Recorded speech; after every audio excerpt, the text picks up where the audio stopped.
अगोदर याच्यासाठी बोलतोय की माझ्या शेतकऱ्यांसाठी काहीतरी मागायला पाहिजे ना आपण। आणि शिवराज सिंग चौहान साहेब हे मध्य प्रदेशमध्ये मुख्यमंत्री असताना त्यांनी जे काम केलं ते आपल्या सगळ्यांना माहीत आहे। आणि म्हणून मला काही आपल्या राज्यातल्या शेतकऱ्यांसाठी काही मागणी त्यांच्यासमोर मांडायची है, म्हणून मैं त्यांना विनंती केली।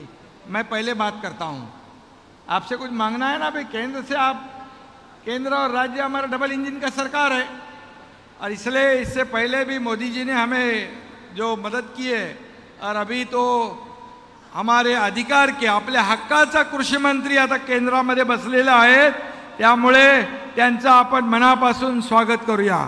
मैं हमारे महाराष्ट्र के किसानों की ओर से आपका तहे दिल से स्वागत करता हूँ, बहुत बहुत आपका अभिनंदन करता हूँ और आपको शुभकामनाएं भी देता हूँ। खरं म्हणजे आजच्या या कृषी महोत्सवाला उपस्थित केंद्रीय कृषी मंत्री शिवराज सिंग चौहान साहेब, आपले लोकप्रिय उपमुख्यमंत्री देवेंद्र फडणवीस साहेब, आपले दुसरे उपमुख्यमंत्री अजितदादा पवार, आणि या कृषी प्रदर्शनाचं जे काय भव्य दिव्य हे स्वरूप आपण पाहतोय, त्या मिरवणुकीमधून काय इथपर्यंत आणले, कोणाकोणाला काय काय दादा चटके बसले। धनंजय, तुम्ही जे काय आज इथं कृषी प्रदर्शन भरवलं, मला वाटतं आतापर्यंतच्या इतिहासामध्ये असं कृषी प्रदर्शन कधीच भरलेलं नाही। आणि म्हणून मी आपलेही स्वागत करतो। खरं म्हणजे आपण ज्या छत्रपती शिवाजी महाराजांचा आदर्श डोळ्यासमोर ठेवून राज्यकारभार करतोय, त्या छत्रपती शिवाजी महाराजांच्या नावाने आपण घोषणा देऊया। छत्रपती शिवाजी महाराज की जय भवानी, भारत माता की जय, जवान जय जवान। आणि आजच्या या कार्यक्रमाला पंकजाताई देखील आहेत आणि इतर सर्व मान्यवर, पाशा पटेल, विक्रम काळे, पंकजाताई, पाशा पटेल आपले आहेत बांबूवाले, आणि प्रकाश सोळंकी, नमिताताई मुंदडा, बाळासाहेब आजबे, सुरेश धस, आर.टी. देशमुख, वाल्मिक अण्णा कराड, नितीन कुलकर्णी, रवींद्र बिनवडे, दिलीप गावडे, सर्व व्यासपीठावरील सर्व सन्माननीय मान्यवर आणि उपस्थित बऱ्याच वेळापासून या ठिकाणी थांबलेले आपले सर्व शेतकरी बांधव, भगिनी आणि पत्रकार मित्रांनो, खरं म्हणजे आज या कृषी महोत्सवाला खास करून आवर्जून केंद्रीय कृषी मंत्री शिवराज सिंग चौहान साहेब आलेत आणि आपण त्यांचं स्वागत मोठ्या दिमाखात जल्लोषात केलेलं आहे। शिवराज जी, कल ही मैं आपका एक भाषण सुना था।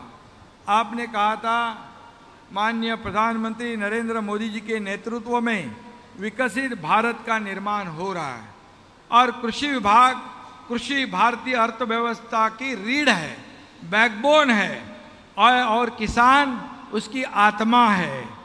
और इसलिए मैं आपको धन्यवाद देता हूं कि इतनी बड़ी बात आपने कही है। किसानों की तकदीर बदलने का प्रण आपने लिया हुआ है, और आप जैसा कृषि मंत्री इस देश को मिला है, ये भी हमारे लिए भाग्य की बात है। खुश नसीब है हम लोग कि आपके जैसे, बरोबर ना, आपल्याला कृषि मंत्री देणारा भेटलाय, ज्यांनी मध्य प्रदेशमध्ये लाडली बहिणामध्ये जे बहिणींना आपल्या सगळ्या दिलं, ती योजना अतिशय लोकप्रिय ठरली आणि हा देणारा माणूस आहे। आणि म्हणून त्यांचं आपण सगळ्यांनी जोरदार टाळ्या वाजवून स्वागत करा। खरं म्हणजे राज्याच्या कृषी मंत्र्यांच्या जिल्ह्यात हा 5 दिवसांचा राज्यस्तरीय कृषी महोत्सव आहे, आणि कृषी मंत्री धनंजय मुंडे आणि त्यांच्या टीमचं अभिनंदन आपल्याला केलं पाहिजे, कारण या ठिकाणी अशा प्रकारचा महोत्सव भरवला आणि त्यासाठी माझे सहकारी धनंजय मुंडे यांचं मनापासून मी स्वागत करतो, त्यांचं मनापासून अभिनंदन करतो। आणि त्याचबरोबर इथं आल्यावर आदरणीय मुंडे साहेबांची आठवण आल्याशिवाय राहत नाही। खरं म्हणजे त्यांनी देखील आपल्या या राज्यासाठी देशासाठी जे काय काम केलं, पंकजाताई ते पुढे नेत आहेत। पंकजाताईंचं पण मी मनापासून अभिनंदन करतो, मनापासून त्यांना शुभेच्छा देतो। खरं म्हणजे या महोत्सवामध्ये कृषी प्रदर्शन, पशु प्रदर्शन आणि शेतकऱ्यांना मार्गदर्शन होईल असे अनेक उपक्रम या ठिकाणी आपण राबवले आहेत। कृषी विद्यापीठांनी शेतीच्या संदर्भात लावलेले नवीन शोध, शेतीची आधुनिक उपकरणं, इतर उत्पादनं व शासकीय योजनांची माहिती या महोत्सवात मिळणार आहे। खरं म्हणजे ही कृषी प्रदर्शनं मुळामध्ये शेतकऱ्यांना अतिशय आधुनिक शेती करण्यासाठी, ऑर्गॅनिक शेती करण्यासाठी, सेंद्रिय शेती करण्यासाठी, पारंपरिक शेतीबरोबर आधुनिक शेतीची परंपरा पुढे नेण्यासाठी, प्रगत शेतकरी बनण्यासाठी आणि या राज्याला कृषी विभागामध्ये पुढे नेण्यासाठी अशा प्रकारची कृषी प्रदर्शनं महत्त्वाची असतात। आज राज्यात बहुतेक ठिकाणी चांगला पाऊस झालेला आहे, मराठवाड्यात थोडा कमी आहे, पण अजून पावसाळा संपलेला नाही। यंदा सर्वत्रच वरुण राजाची कृपा या बळीराजावर हो आणि आम्ही नेहमी कुठेही गेलो तरीसुद्धा हेच मागणं मागतो की बळीराजावरची सगळी संकट दूर होवो, बळीराजाच्या जीवनामध्ये सुखाचे, समाधानाचे, आनंदाचे दिवस येवो, हीच मागणी आमची असते। कारण बळीराजा हा आपला अन्नदाता आहे, आपला मायबाप आहे आणि म्हणूनच आज या ठिकाणी जे कृषी प्रदर्शन भरलेलं आहे ते एक आगळं वेगळं आहे। आणि म्हणून काही दिवसापूर्वी पंढरीची वारी झाली, बळीराजाचं आणि पंढरीचं जे काय एक वारीचं एक वेगळं आगळं नातं आहे। कारण अनेक शेतकरी बांधव हे पंढरीची वारी करतात आणि खऱ्या अर्थाने एकादशीची विठ्ठलाची पूजा केल्यावर त्याच्या पुढे देखील मला पत्रकारांनी विचारलं काय मागितलं, मी मागितलं म्हणालो एकच, मागायला नाही, त्याला माहीत आहे पांडुरंगाला या बळीराजाला सुखी ठेव, त्याचे चांगले दिवस त्याचे येऊ दे, एवढंच मागणं आमचं असतं। आणि म्हणून याच्या मागं उभं राहणं आमचं कर्तव्य आहे। गेल्या सरकार आपलं यायच्या पूर्वी 2.5 वर्षाचा काळ आपण पाहिला आणि त्यानंतर 2 वर्षाचा काळ देखील आपण पाहिलेला आहे। यामध्ये राज्याचा मुख्यमंत्री म्हणून आणि आमचे दोन्ही उपमुख्यमंत्री, आमचे सगळे मंत्री, सहकारी मंत्री या ठिकाणी काम करत असताना बळीराजाला, शेतकऱ्यालाच आम्ही प्राधान्य दिलेलं आहे। कारण आपण सगळे शेतकरी कुटुंबातले आहोत, मी देखील एक शेतकरी कुटुंबातलाच एक सर्वसामान्य कार्यकर्ता आहे आणि म्हणून शेतकऱ्यांच्या व्यथा आणि वेदना काय आहेत हे जाणून घेऊन त्यांना न्याय देण्याचं काम आपण करतोय। आज आपल्याला माहीत आहे की आज कृषी मंत्री धनंजय मुंडे आहेत, हे सगळीकडे फिरतात राज्यामध्ये। सगळीकडे जेव्हा अवकाळी, अतिवृष्टी, गारपीट होते त्यावेळेस हा कृषी मंत्री या शेतकऱ्यांच्या बांधावर, त्यांच्या शेतावर त्यांचं झालेलं नुकसान पाहायला, संवाद साधायला, आणि आम्ही देखील शेतकऱ्यांच्या बांधावर जाणारे कार्यकर्ते आहोत। ऑफिसमध्ये बसून, कार्यालयामध्ये बसून फेसबुक लाईव्ह करून शेतकऱ्यांच्या व्यथा वेदना समजत नाही, त्यासाठी शेताच्या बांधावर जावं लागतं, शेतात जावं लागतं। ते करण्याचं काम आपलं सरकार या ठिकाणी करत आहे आणि मला एक आनंद आहे की गेल्या 2-2.25 वर्षामध्ये या शेतकऱ्यांना आपण जे काही नुकसान भरपाई जेव्हा देतो त्यांना त्याचं आपण अवकाळी, त्यामध्ये गारपीट झाली, अतिवृष्टी झाली, काही ठिकाणी दुष्काळ झाला, आपण दुहेरी सामन्याला तोंड देत असतो। हे आपलं राज्य एकीकडे भरपूर पाऊस पडतोय तर कधी एकीकडे दुष्काळ होतोय, असं दुहेरी संकट जे आहे त्याला आपला बळीराजा एक तोंड देत असतो। आणि म्हणून जेव्हा नुकसान झालं त्यावेळेस आम्ही सगळे नियम बाजूला ठेवले। यापूर्वी NDRFच्या नियमानुसार शेतकऱ्यांना मदत दिली जायची, पण आपण NDRFचे नियम बाजूला टाकले, 2 हेक्टरची 3 हेक्टर केली, NDRFच्या दुप्पट पैसे दिले, गोगलगाईने झालेलं नुकसान भरून दिलं, सातत्याने पावसाने होणारं नुकसान पहिलं दिलं जात नव्हतं. आपल्या महायुतीच्या आपल्या शेतकऱ्यांच्या सरकारने ते देणं सुरू केलं. आणि म्हणून आज आपण शेतकरी सन्मान योजना जी केंद्राची आहे 6,000 रुपये वर्षाला आदरणीय मोदी साहेब देतात. त्यामध्ये आपल्या राज्याने 6,000 आणखी टाकले. नमो शेतकरी सन्मान योजना सुरू केली. आता शेतकऱ्याला 12,000 रुपये वर्षाला देण्याचा निर्णय आपण घेतला. 1 रुपयामध्ये पीक विमा योजना देणारे हे पहिलं राज्य है. शिवराज जी, हम 1 रुपया में पीक विमा देते हैं. 6,000 मोदी जी ने जो शुरू किया है उसमें 6,000 और हम डाल रहे हैं. और इसलिए किसानों को जितना हम दे सकते उतना देने की कोशिश हम करते हैं, क्योंकि ये अन्नदाता है, ये माँ बाप हमारा ये खेती करता है, इसलिए हम खाते हैं, नहीं तो क्या कर सकते. और आणि म्हणून शेती यामध्ये किसान सन्मान निधीतून केंद्र आणि राज्याचे 36,000 कोटी रुपये आपण दिलेले आहेत. 44,000 कोटींच्या योजना शेतकऱ्यांच्या समृद्धीसाठी आपण राबवतोय. आणि म्हणून मी आपल्याला सांगतो, विरोधक म्हणतात शेतकऱ्यांना काय दिलं, शेतकऱ्यांना काय दिलं. शेतकऱ्यांना दिलेलं जे आम्ही कधी काढत नाही, परंतु आज शेतकऱ्यांच्या पाठीशी उभं राहण्याची आवश्यकता है. मैं इसलिए आपको कहा है कि महाराष्ट्र में प्याज का मामला बहुत थोड़ा गंभीर है. प्याज का है, दूध का है, दूध पाउडर का है, सोयाबीन का है और कपास का है. और इसलिए सोयाबीन और कपास और प्याज, इसमें केंद्र सरकार की मदद की ज़रूरत हमें है. दूध पाउडर में हमें केंद्र सरकार की मदद की ज़रूरत है. वो इंपोर्ट एक्सपोर्ट जो भी है, हमें केंद्र सरकार की मदद आवश्यक है. और इसलिए आपसे मेरी गुजारिश है कि ये जो सब मसले हमारे किसानों से लेकर रिलेटेड है, इसे हम सुलझाने की आवश्यकता है. और इसलिए मैं इतना ही कहूँगा, एक बैठक आप बुलाइए और उस बैठक में हमें बुलाइए.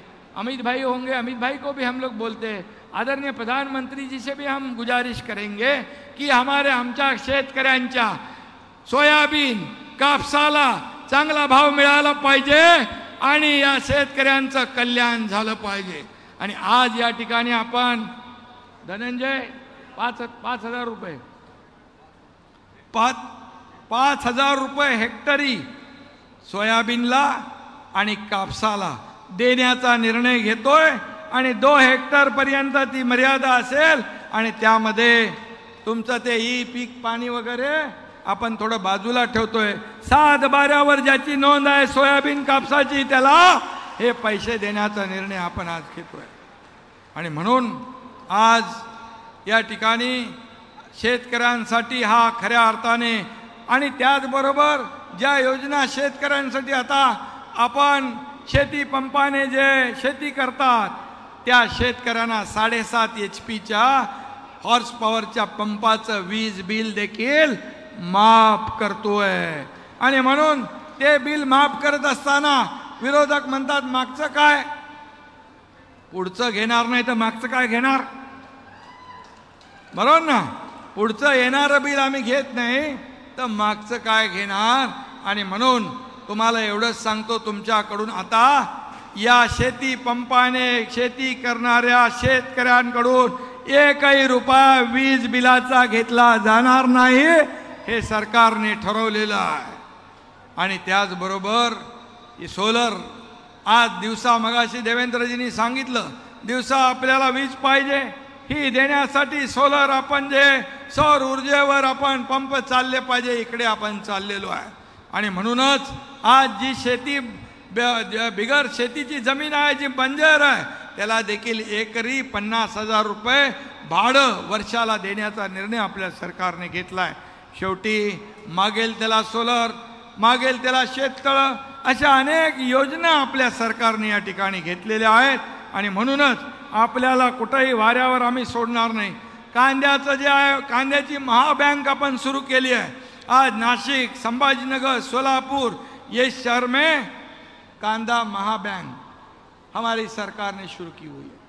वो कांदा खराब हो जाता है और इसलिए इरेडिशन सेंटर उसमें हमने शुरू करने का काम किया है. केंद्र सरकार की भी हमें मदद लगेगी उसमें. केंद्र सरकार भी इसमें ध्यान दे तो निश्चित रूप से हमें ये किसानों का जो प्याज है, प्याज ज़्यादा दिन तक टिका रहेगा और किसान को भाव ज़्यादा मिलेगा। और इसीलिए प्याज उत्पादक जो किसान हैं हमारे, उनको भी बहुत ही बड़ी राहत मिलेगी।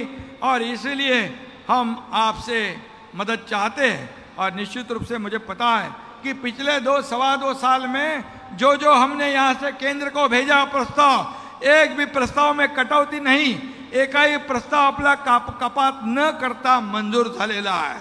आणि म्हणून आज जेव्हा मी आणि देवेंद्रजी दोघांनी शपथ घेतल्यानंतर पहिल्या कॅबिनेटमध्ये आम्ही निर्णय घेतला की शेतकऱ्यांना दुष्काळ मुक्त करायचं, या मराठवाड्याचा दुष्काळ वाडा हा शब्द कायमचा काढून टाकण्याचा निर्णय आपल्या सरकारने घेतला आहे। आणि म्हणून मराठवाडा वॉटर ग्रीड असेल, इतर ज्या काही योजना असतील, या योजनांना देखील केंद्र सरकारची मदत आपल्याला लागेल। आणि म्हणून मी आपल्याला एवढंच सांगतो की केंद्र आणि राज्य सरकार मिळून या ठिकाणी शेतकऱ्यांच्या आपण मागे उभे आहोत। आणि आपण आता सोलरला, आपण सौर ऊर्जेला प्राधान्य देतोय। काल सातारा जिल्ह्यातील मान्याची वाडी गावाचं 100% सौर ऊर्जीकरण करण्यात आलं। आता त्या गावामध्ये 100% सोलर सिस्टीम चालू झालेली आहे। असं आपण देखील केलं पाहिजे।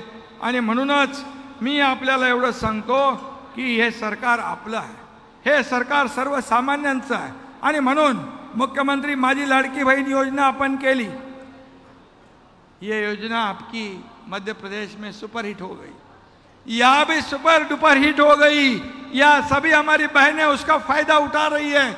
1,40,00,000 महिलाओं ने फॉर्म भरा, 1,40,00,000, 1,40,40,00,000 लोकांनी आपल्या बहिणींनी फॉर्म भरले। मग म्हणाले भावाचं, लाडक्या भावाचं काय? लाडका भाऊ पण आपण आणला आणि लाडक्या भावाला पण मुख्यमंत्री युवा कार्य प्रशिक्षण योजना, प्रशिक्षण भत्ता देण्याचा आपण निर्णय घेतला। आणि त्यामध्ये 6,000, 8,000 आणि 10,000 रुपये आपल्या त्या युवकाला युवतीला मिळणार आहे। परंतु या योजना, त्याचबरोबर मुख्यमंत्री अन्नपूर्णा योजना, 3 गॅस सिलेंडरची योजना आपण सुरू केली आहे। त्याचाही आपल्याला फायदा होईल, महिलांना, कुटुंबाला, महिलांना म्हणजे कुटुंबाला होईल, परिवाराला होईल। त्याचबरोबर आपल्या राज्यामध्ये उच्च शिक्षण घेताना कुठल्याही मुलीने आत्महत्या करू नये म्हणून आपण उच्च शिक्षण देण्यासाठी पहिले 50% फी देत होतो, आता 100% फी या ठिकाणी मुलींना देण्याचा निर्णय आपल्या सरकारने घेतला। एका मुलीने आत्महत्या केली होती, 50% फी पालकांना भरता आली नाही। आणि म्हणून ही दुर्दैवी घटना घडल्यानंतर मी आमच्या दोन्ही उपमुख्यमंत्र्यांना सांगितलं आपल्याला हे करावं लागेल। चंद्रकांत दादांना रात्री 2ला मी फोन केला आणि ती योजना पण आपण शुरू केली। अभी इस राज्य में जो लड़कियां है उसको डॉक्टर बनना है, इंजीनियर बनना है, वकील बनना है, जो भी बनना है, MBA करना है, पूरी फीस सरकार भरेगी, 100% फी सरकार भरेगी, असा एक आपण निर्णय घेतला। आणि म्हणून या ठिकाणी आज विरोधकांच्या पोटात दुखायला लागले की बाबा या योजना कशा काय होत आहेत, या योजना बारगळल्या पाहिजे, या योजना बंद झाल्या पाहिजे, या चुनावी जुमला आहे असं म्हणू लागले। अरे बाबा तुम्ही तर कधी दिलं नाही, आम्ही द्यायला लागलो तर त्याच्यामध्ये खोडा घालायला लागले। माझ्या इथं बहिणी आहेत ज्या खोडा घालणाऱ्यांना योग्य वेळी जोडा दाखवा आणि त्यांना म्हणा तुम्ही आमची योजना बंद का करत होता। कोर्ट बदनाम करून थांबले नाही, कोर्टात गेले, कोर्टामध्ये देखील ही योजना बंद पाडावी म्हणून प्रयत्न केले, परंतु कोर्टाने देखील माझ्या बहिणींच्या बाजूने निकाल दिला आणि ही योजना सुरू झाली। त्यांना म्हणाले खात्यात पैसे येणारच नाहीत, हे बोगस आहे। खात्यात पैसे जमा झाल्याबरोबर त्यांचा चेहरा काळा पडला। बुरी नजर वाले तेरा मुंह काला म्हणतो ना आपण, तसं झालं। आणि मग म्हणाले लवकर लवकर काढून घ्या, लवकर लवकर काढून घ्या, नाही तर सरकार काढून घेईल। अरे हे सरकार देणार आहे, ही देना बँक आहे, लेना बँक नाही। आणि म्हणून हप्ते जे आहेत, पूर्वी हप्ते घेणारं सरकार होतं, इथं माझ्या बहिणींच्या भावाच्या खात्यात हप्ते भरणारं सरकार आहे। आणि म्हणून आज या योजना ज्या सफल होत आहेत सगळीकडे जेकडे एक चांगलं वातावरण या ठिकाणी आहे. आणि म्हणूनच मी आपल्याला एवढंच सांगतो की हे सर्व मगाशी पंकजाताईंनी दादांच्या जॅकेटचा उल्लेख केला. गुलाबी, आता तिकडे पण गुलाबी आहे. हो दादा, गुलाबीची. कारण ताई, आधीचं सरकार रॅकेटमधलं होतं, आपलं सरकार चांगल्या जॅकेटमधलं आहे, चांगल्या भावना, चांगल्या योजना करणारं सरकार आहे. आणि खरं म्हणजे आधीचं सरकार म्हणजे काय काय करायचं माहीत नाही, टेंडरचं रॅकेट करायचं, बा काही कोटीचं पॅकेज घ्यायचं. पण आमच्या सरकारचं काम म्हणजे शेतकऱ्यांच्या पिकाला थेट मार्केट, आमच्याकडे पॅकेट नाही, आमच्याकडे शेतकऱ्याला मार्केट देण्याचं काम आहे. आणि म्हणून आमच्या सरकारचं एकच धोरण आहे, कष्टकरी, वारकरी आणि सुखी शेतकरी, अशा प्रकारचं धोरण आपण राबवतोय.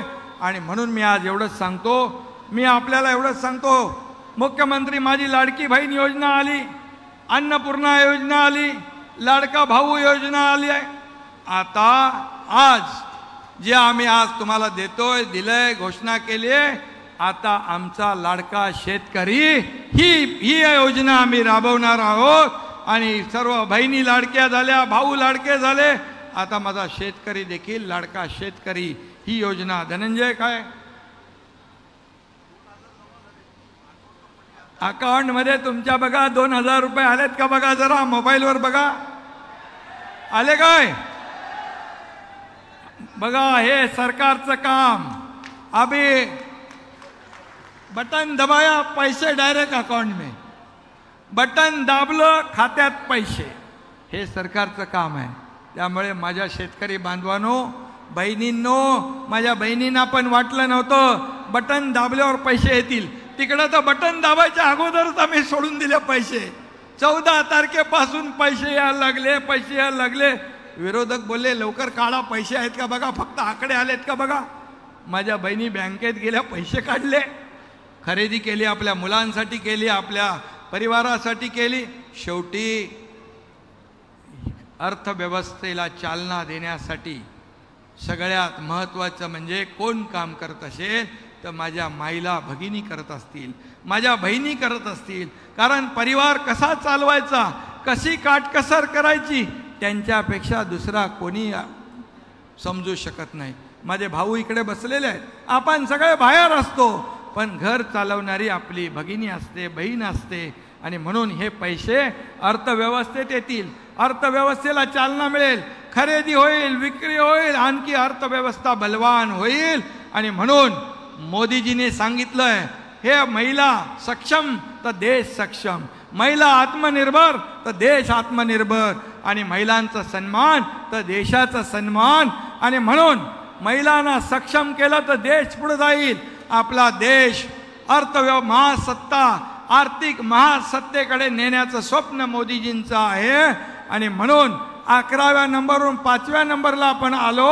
आणि आता मोदीजींचं स्वप्न आहे की जगामध्ये भारत अर्थव्यवस्थेमध्ये 3ऱ्या नंबरला आला पाहिजे. हे स्वप्न पूर्ण करण्यासाठी महाराष्ट्रात देखील $1 ट्रिलियन आपलं स्वप्न आहे, आपला गोल आहे. तो अचीव करण्यासाठी अशाच योजना, या योजना कामी येतील.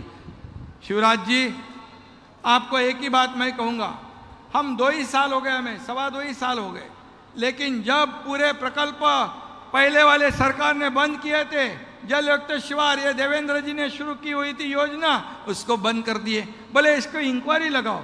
अरे किसानों के लिए वरदान ठहरने वाली योजना को बंद करो, मेट्रो बंद करो, सब इंफ्रास्ट्रक्चर प्रोजेक्ट बंद करो, सब बंद करो. सब हमने शुरू कर दिए, सभी प्रकल्प शुरू कर दिए. और एक तरफ विकास हो रहा है, एक तरफ कल्याणकारी योजना है. विकास और कल्याण, ये दोनों को साथ में लेकर ये सरकार आगे बढ़ रहा है.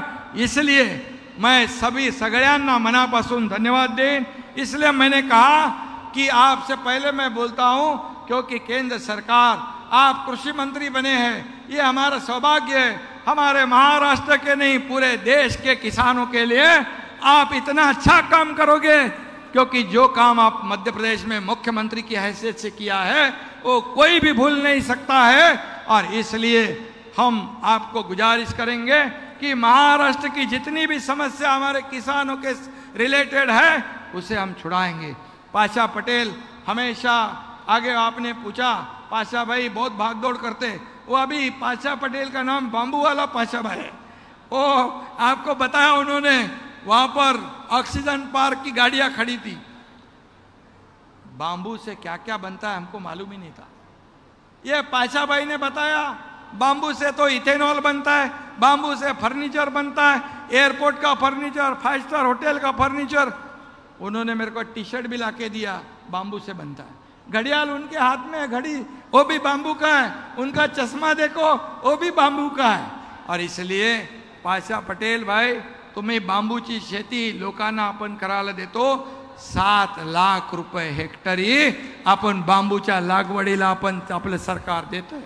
बांबू ऑक्सिजन जास्ती देतो, कार्बन डायऑक्साईड जादी शोषतो, आणि म्हणून इकडे पण आपण लक्ष दिलं पाहिजे। आदरणीय प्रधानमंत्री महोदयांचं डबल इन्कम ही जी भूमिका आहे शेतकऱ्यांची, ती आपण पुढे नेण्यासाठी आपण सगळे मिळून प्रयत्न करूया।